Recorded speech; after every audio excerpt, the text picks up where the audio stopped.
आमेन। Anyway, observer effect जो है, मैं जो आपको बताने वाला हूं वो हिला देगा आपको। तैयार हैं आप? हाँ। और ये किसी क्रिश्चियन ने नहीं रिसर्च करी है, ये क्वांटम, ये वेल नोन रिसर्च है। ऑब्जर्वर्स इफेक्ट ये कहता है कि हम जानते हैं कि जब आप छोटी से छोटी के पार्टिकल में जाएं, ये इसके नीचे क्या है, डाला इलेक्ट्रॉन, प्रोटॉन, न्यूट्रॉन। हाँ, हमने पढ़ा है हिंदी में, मुझे नहीं पता क्या बोलते हैं उसे, अणु, हाँ, परमाणु नहीं, क्या कहते हैं उसे? अरे इलेक्ट्रॉन, प्रोटॉन, न्यूट्रॉन, सेल, उसको क्या कहते हैं? ओके, ठीक है, जो भी कहते हैं, जो सबसे छोटा पार्टिकल होता है, कण, ठीक है, हाँ, कण जो होता है, आपने उसका डायग्राम ऐसा देखा है कुछ? अगर आपने ध्यान दिया था जब आपकी टीचर पढ़ा रही थी,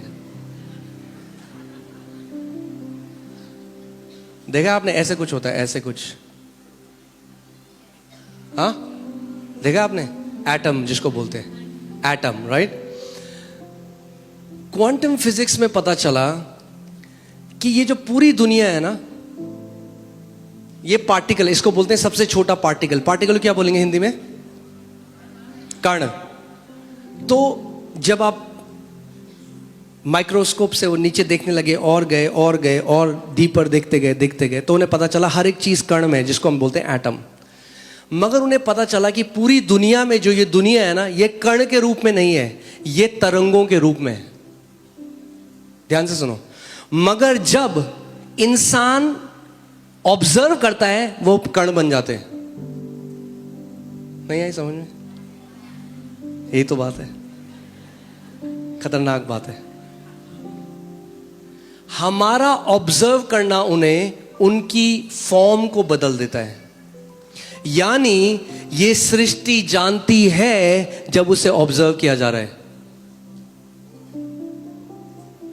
देयर इज इंटेलिजेंस है इस पूरे क्रिएशन में।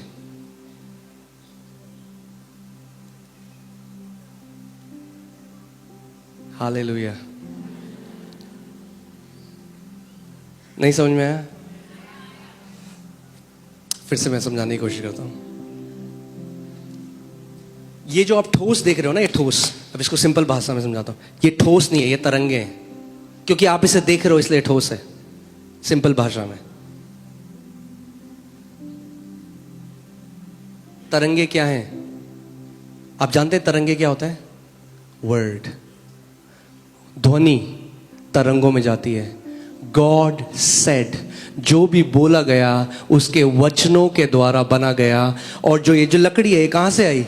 जो सीमेंट है कहां से? ये सारी क्रिएशन कहां से आई? परमेश्वर ने बोला और सृष्टि हो गई।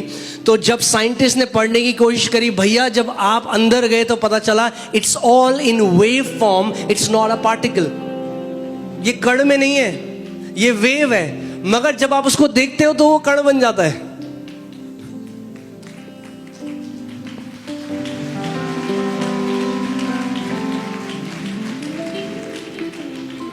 देखो, दो समय में लोग ताली बजाते हैं। एक जब उन्हें बहुत समझ में आता है, और एक जब उन्हें कुछ समझ में नहीं आता। पता नहीं क्यों मुझे ऐसा लग रहा है दूसरा वाला था।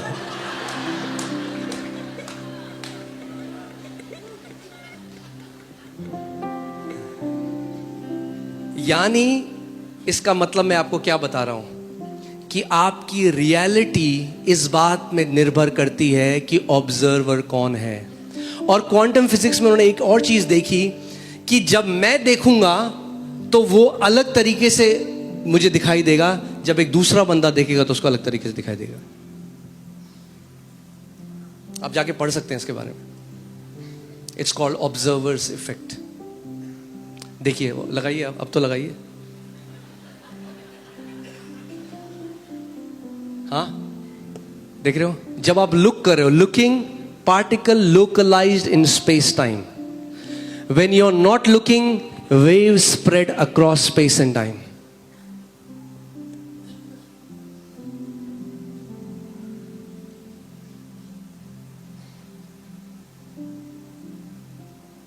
इससे मैं आपको क्या समझाना चाह रहा हूं कि कैसा जीवन आप जीते हो निर्भर करता है आपकी आंखों के ऊपर।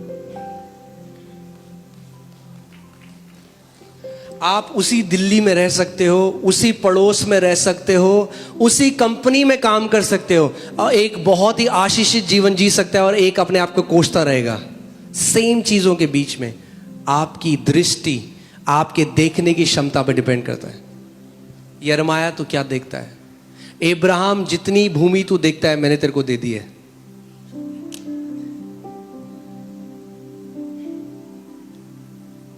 एक क्वांटम फिजिसिस्ट हैं, उन्होंने